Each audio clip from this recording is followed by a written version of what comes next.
Throughout history, it has been the people who have been the most compliant, the rule followers, that have committed the worst atrocities against their own people. And what if they could figure out ahead of time, before they had some kind of cultural revolution, what if they'd seen this so many times that it was down to a science? And now, even on a global scale, they could tell through some experiment that this group of people were the compliant ones, and this group of people were not the compliant ones. This group of people were the fearful ones, and the fearful ones are the compliant ones, because that's all you have to hold on to when you're afraid, is that authority, that something bigger, and that sense of community. That's what you hold on to when you're afraid. So what if they could tell through some kind of experiment, I don't know, maybe a pandemic, who was going to be compliant and who was going to turn on the people next door and who was going to be afraid? Because knowing that could be very valuable when you decided to enact that revolution, that cultural changing event. So think about that. Look around. Look at how people are acting. Look at how the people who take the thing that you can't say on YouTube, look at how they act. Look at how they think about the other people.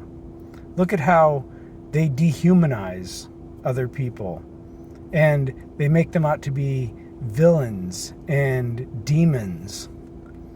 But you don't see that from the other side.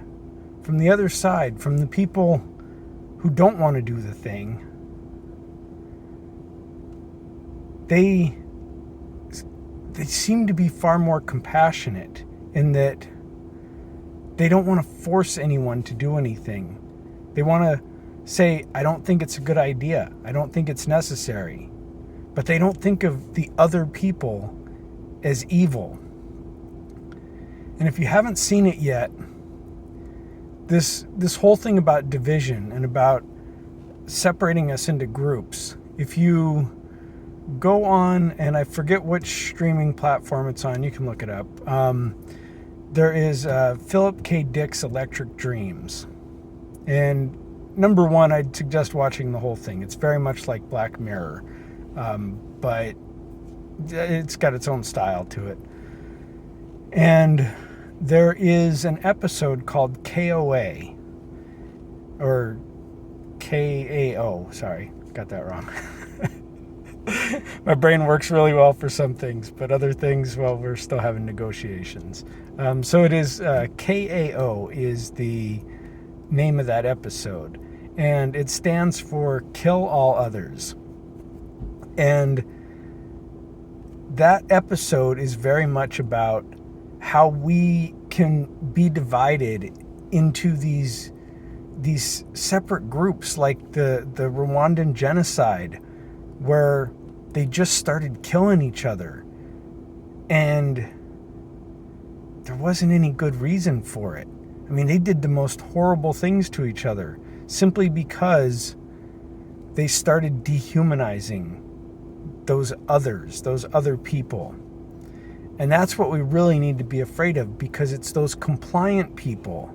It's those people that are going along with what they're supposed to do, that are just following orders. They're the ones that end up committing these horrible atrocities. And they're the ones that end up instigating this stuff. So, I mean, take a look at what side you're on and how you're acting about the other people. Are you dehumanizing them? Are you considering them evil? Or are you saying, you know, we all just want the best for the world. There's a few jerks out there, but for the most part, all of us, we want the same thing. We want the world to be a better place. But if you find yourself not understanding that concept works for both the people you agree with and disagree with, then you're dehumanizing people. And when you start dehumanizing people, that's the first step down the path to committing atrocities against those people. So be nice to each other. Have a good weekend.